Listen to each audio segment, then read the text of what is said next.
নমস্কার বন্ধুরা, তন্ত্রমন্ত্র বুক পেজে আপনাদের সকলকে স্বাগত। তো আজকে আমি যে বইটি আপনাদের সঙ্গে আলোচনা করতে চলেছি, বইটির নাম আপনারা প্রথমে দেখুন, বগলামুখী তন্ত্রম। ঠিক আছে? তো এই বইটির প্রথম পৃষ্ঠায় আপনারা এই ছবিটি প্লাস নামটির সাথে অনেকেই পরিচিত। তো নামটা দেখে বুঝতেই পারছেন যে আমি কী বিষয় নিয়ে আলোচনা করতে চলেছি। সেটা হলো দশ মহাবিদ্যাতে মায়ের যে রূপগুলির বর্ণনা করা আছে তার মধ্যে একটি হলো বগলামুখী। তো সেই বগলামুখী তন্ত্রম নিয়েই আমি আজকে আলোচনা করছি। তো প্রথম পৃষ্ঠাতেই দেখুন, শ্রী শ্রী বগলামুখী তন্ত্রম। ঠিক আছে? তো এখানে লেখা আছে কি, আমি একটু আপনাদের পাঠ করে শোনাচ্ছি, তাহলে আপনারা বুঝতে পারবেন।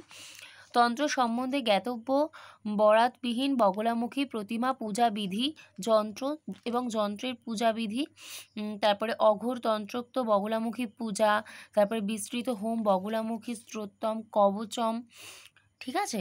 শুভ অশুভ বিনাশ, তারপরে দুষ্ট দলন, যোগিনী সাধন, মানে ইত্যাদি রকমের সমস্ত কিছুই কিন্তু এই বইটার মধ্যে চিত্র সহকারে, এবং যে সমস্ত মুদ্রাগুলো আছে বিভিন্ন রকমের সংকেত দিয়ে, বিভিন্ন রকমের চিহ্নের আকারে কিন্তু এই বইটির মধ্যে এখানে প্রকাশ করা হয়েছে। তো সেখানটাতে আমি এক এক করে আপনাদের সাথে আলোচনা করছি। সেটা হচ্ছে,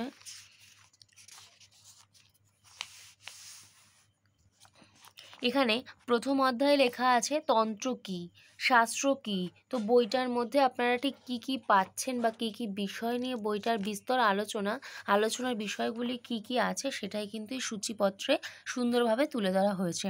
তো দেখুন, তন্ত্র কী, শাস্ত্র, তন্ত্র শব্দের অর্থ, মন্ত্র, ঠিক আছে, মোহন, তারপরে বশীকরণ, সাধনার অর্থ, তার উদ্দেশ্য, পূজাবিধি, বিভিন্ন রকমের এই যে মন্ত্র, তারপরে শ্রী গুরুর ধ্যান, শ্রী গুরুর প্রণাম, বিভিন্ন রকম আপনারা পাচ্ছেন, এবং এগুলো কিন্তু এক একটা অধ্যায়ে তার বিস্তর আলোচনা করা আছে। তো আমি যেটা বলছিলাম, যে বিষয়টা কি, প্রথম অধ্যায়ে দেখলাম প্রথম প্রশ্নটা ছিল তন্ত্র কী। তো তন্ত্র কী দেখুন, এখানে শিব শক্তির মুখপদ্ম বিনিসৃত সাধন সম্পর্কিত সকল শাস্ত্রই হলো তন্ত্র। ঠিক, আমাদের সনাতন হিন্দু ধর্মে আমরা চারটে বেদ সম্পর্কে জানি, যে ঋক, সাম, যজু, অথর্ব। এই যে চারটি বেদ, এইগুলো যথাক্রমে পদ্মজনী ব্রহ্মার চারটি মুখ নিঃসৃত হইতে প্রকাশিত হইয়াছিল। ঠিক আছে? তো এইরকমভাবেই বিভিন্ন রকমের মানে বিশ্লেষণ দিয়ে বোঝানো হয়েছে যে তন্ত্র কী। দেখুন, এই যে তন্ত্রশাস্ত্র দুটি ভাগে বিভক্ত, যেমন সাত্ত্বিক সাধনা অনুকূল তন্ত্রসমূহ, আর হচ্ছে আসুরিক বাহ্য বিভূতি সিদ্ধিপ্রদ কুতন্ত্রসমূহ। অর্থাৎ সমস্ত কিছু তন্ত্র বা এই তান্ত্রিক বিষয়টি নিয়ে যারা কম বেশি আলোচনা করেন বা যাদের কম বেশি জ্ঞান আছে, তারা সকলেই জানবেন যে সমস্ত কিছুরই কিন্তু শুভ অশুভ, ভালো খারাপ, প্রত্যেকটা বিষয়েরই কিন্তু দুটো দিক থাকে।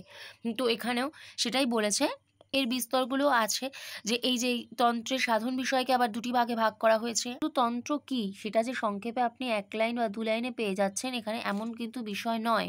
প্রত্যেকটা জিনিসের কোথা থেকে কিভাবে উৎপত্তি, কোথা থেকে কয় ভাগে বিভক্ত, সন্ধি বিচ্ছেদ করে পর্যন্ত আমাদের যে সংস্কৃতের যে উচ্চারণগুলো হয় বা কি, তো সেগুলো কিন্তু এই যে শাস্ত্রের প্রকৃত অর্থকে, যে আগম, আ যুক্ত গ যুক্ত ম, অর্থাৎ আ হচ্ছে শিব মুখপদ্ম থেকে আগত, গ হচ্ছে গিরি তনয়া শ্রুতিগত, ম হচ্ছে বাসুদেব অর্থাৎ নারায়ণ সম্মত। নিগম অর্থে আবার দেখুন, এই যে নি যুক্ত গ যুক্ত ম যুক্ত নয়রশ্মি, গিরিসুতা শ্রী মুখপদ্ম থেকে নির্গত।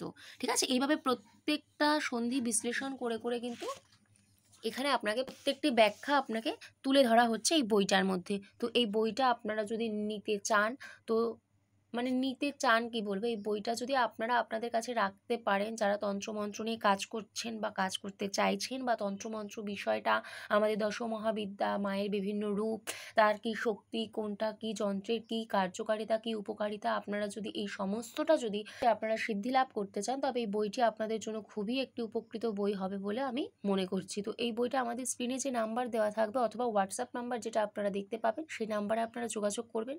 সেই নাম্বারে যোগাযোগ করে বইয়ের নাম দিয়ে আপনারা যদি আমাদেরকে বলেন, তো আমরা সেইভাবে আপনাদের কাছে পৌঁছে দেওয়ার চেষ্টা করব। ঠিক আছে? তো এই হচ্ছে বিষয়।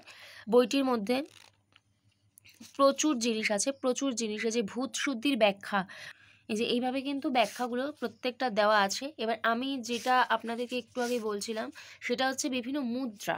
দেখুন এই যে মুদ্রাগুলো আমরা কিন্তু আমাদের বিভিন্ন রকমের পূজা পাঠ হয়ে থাকে হচ্ছে আপনার ব্রাহ্মণ দ্বারা। তো সেখানে কিন্তু আমরা নানা রকমের তাদের মুখ থেকে মন্ত্র উচ্চারণ শুনতে পাই, তাদের হাতের বিভিন্ন মুদ্রা আমরা দেখতে পাই। তো তার মধ্যে কিছু কিছু জিনিস আমি এখানটাতে আপনাদেরকে বলছি, সেটা হয়তো আপনাদের কাছে পরিচিত লাগতে পারে।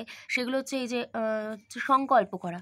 এই যে সংকল্প জিনিসটা কি, দেখুন এখানে সুন্দর বাংলা ভাষায় লেখা আছে, আপনাদের বুঝতে মানে অসুবিধা হওয়ার কোনো বিষয় নেই। আমাদের এই বইটি পুরোপুরি বাংলা ভাষাতেই প্রকাশ করা হয়, তো এটাই হচ্ছে বিষয়। দেখুন আপনারা এই যে সংকল্প হচ্ছে বিরাসনে বসিয়া অর্থাৎ দক্ষিণ জানু ভূপাতিত করিয়া তাম্রপাত্রে অর্থাৎ কুশিতে তিল হর্তকীর জল পীতবর্ণের পুষ্প লইয়া করতলে রাখিয়া দক্ষিণ হস্তে আচ্ছাদন পূর্বক উত্তরমুখী সংকল্প বাক্য পাঠ করতে হয়। অর্থাৎ আমরা ব্রাহ্মণদেরকে যারা পূজা বিধি করে থাকেন তাদেরকে দেখি তারা বিভিন্ন রকমের মন্ত্র বলে, তারা এক এক রকমের ভঙ্গিমাতে বসেন। কখনো সেই ভঙ্গিমাতে হয়তো বা ভগবানের উদ্দেশ্য দিচ্ছেন, অথবা কখনো বিল্লপত্র দিচ্ছেন। তো এগুলোর কারণ বা ব্যাখ্যা কোনোটাই কিন্তু আমাদের সবার পক্ষে জানা সম্ভব নয়। তো এই বইটাতে আপনারা কিন্তু সেগুলোই কিন্তু একদম পুরো স্পষ্ট বাংলা উচ্চারণের মাধ্যমে কিন্তু আপনারা পেয়ে যাচ্ছেন। এই যে বগলামুখী তন্ত্র যে বইটা আছে, পুরোপুরি এই বগলামুখী তন্ত্রটা হচ্ছে তন্ত্র বিষয়ক যারা তাদের পক্ষে সবচেয়ে বেশি উপযোগী বা উপকারী একটি বই হতে পারে যদি আপনারা নিয়ে থাকেন, বিশেষ করে যারা তন্ত্র মন্ত্র করে থাকেন, ঠিক আছে, বিভিন্ন রকমের তন্ত্রমন্ত্র করে থাকেন, বিভিন্ন রকমের আপনার যন্ত্র স্থাপন করেন বা যন্ত্র নিয়ে যারা বিভিন্ন রকমের কাজবাজ করছেন তাদের পক্ষে কিন্তু এটা খুবই একটি উপকারী বই। তো আমি আরেকটু আপনাদেরকে দেখাচ্ছি। এই যে দেখুন এই মুদ্রাটা দেখুন ভালো করে। এই মুদ্রাটার সাথে হয়তো যারা কম বেশি পূজা পাঠ বা এরকম আধ্যাত্মিক বিষয় কম বেশি আপনাদের জ্ঞান থাকবে, তারা হয়তো এই মুদ্রাটাকে কেউ কেউ চিনলেও চিনতে পারেন। দেখুন হয়তো নাম জানেন না, কিন্তু মুদ্রাটার সাথে কেউ কেউ পরিচিত। এটা হচ্ছে সংহার মুদ্রা, ঠিক আছে, সংহার মুদ্রা। এরকমই আপনার আরও অনেক রকমের মুদ্রা কিন্তু এখানটাতে উল্লেখ করা আছে। তো প্রত্যেকটি মুদ্রার কি কার্যকারিতা, প্রত্যেকটি মুদ্রার কি প্রয়োগ আছে, কি আছে, সমস্তটাই কিন্তু আপনাদেরকে এখানে উল্লেখ করা আছে। এবার দেখুন এই যে পঞ্চম অধ্যায় বলে একটি অধ্যায় আছে, এখানে লেখা আছে শ্রী শ্রী বগলামুখী পূজা যন্ত্র ও যন্ত্র পূজা পদ্ধতি।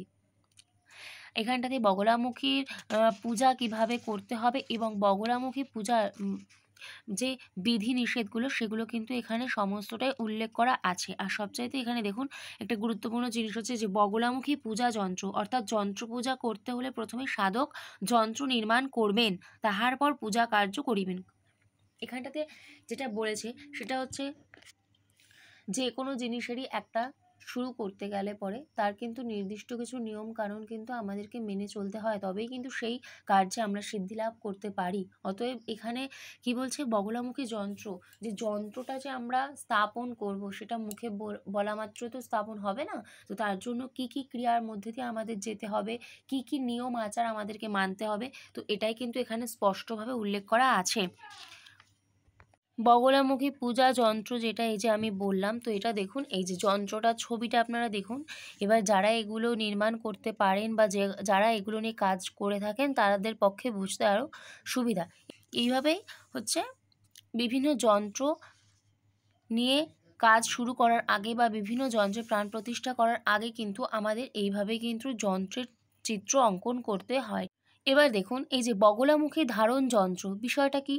বগলামুখী ধারণ যন্ত্র, এটা অনেকের প্রশ্ন হতে পারে যে যন্ত্র মানে যন্ত্রের এই কার্যকারিতা, কারণ কি যে কোনো যন্ত্র যে আমরা নির্মাণ করছি বা যে কোনো যন্ত্র নিয়ে যে আমরা কাজ করতে চাইছি বা যে কোনো যন্ত্রের যে আমরা প্রাণ প্রতিষ্ঠা করছি, এটা কেন করছি, প্রত্যেকটা যন্ত্র ধারণের কি উপকারিতা, প্রত্যেকটি যন্ত্র কেন ধারণ করব, বা বগলামুখী ধারণ যন্ত্রতে কি বলেছে যে আমরা কেন ধারণ করব, এটা হচ্ছে কাম্য ও ফল আকাঙ্ক্ষা ও কার্যসিদ্ধি নিমিত্ত বগলামুখী যে যন্ত্র ধারণ করা হয় তাহাকে বগলামুখী ধারণ যন্ত্র বলা হয়, ঠিক আছে।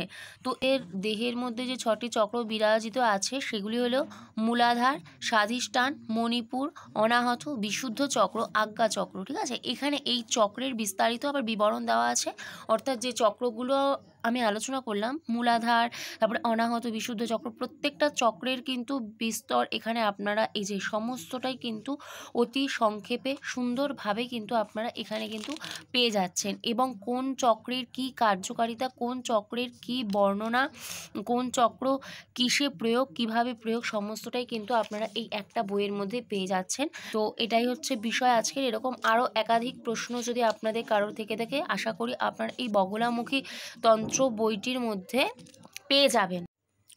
তো এরকম এই বগলামুখী তন্ত্র নিয়ে আপনাদের যদি কারোর মানে আর কোনো প্রশ্ন থেকে থাকে, তো সেটা কিন্তু আপনারা, আশা করছি এই প্রত্যেকটা প্রশ্নের উত্তর কিন্তু আপনারা খুবই সংক্ষেপে এবং খুব সহজ ভাষায় কিন্তু আপনারা এই বইটির মধ্যেই কিন্তু পেয়ে যাবেন। ঠিক আছে? তো শুধুমাত্র লেখা মানে লেখা দিয়ে যে ব্যাখ্যা করা এমন নয়, বিভিন্ন রকমের ছবি সহ, বিভিন্ন রকমের মুদ্রা সহ, বিভিন্ন যন্ত্রের চিত্র অঙ্কন করে কিভাবে কোনটা কিভাবে করলে পরে আপনারা সেই কাজে সিদ্ধিলাভ করতে পারবেন, সমস্তটাই কিন্তু বিস্তর এই বইটির মধ্যে কিন্তু আপনাদের দেওয়া আছে, এই বগলামুখী তন্ত্রম বইটির মধ্যে।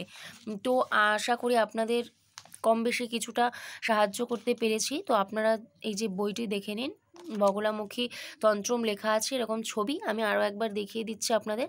তো এই হচ্ছে ব্যাপার, বেণীমাধবশ্রী লাইব্রেরি, ঠিক আছে? এই যে শক্তিপদ চট্টোপাধ্যায় সংকলিত। তো এই বইটা যদি আপনারা মনে করেন যে আপনাদের কিছুটা হলেও উপকারে আসবে বা কিছু, তো আমি বলবো যে আপনারা বইটি রাখুন আপনাদের কাছে, এবং আপনাদের যে যে প্রশ্নগুলো এই বিষয়ে আপনাদেরকে সাহায্য করবে, আপনার প্রত্যেকটা প্রশ্নের উত্তর কিন্তু আশা করি এই একটা বইয়ের মধ্যে পেয়ে যাবেন। তো আমাদের ডিসপ্লেতে যে নাম্বারটা দেখা যাচ্ছে সেই নাম্বারে আপনারা যোগাযোগ করুন বইটির নাম দিয়ে। তো আমরা আপনাদের কাছে পৌঁছে দেওয়ার চেষ্টা করব।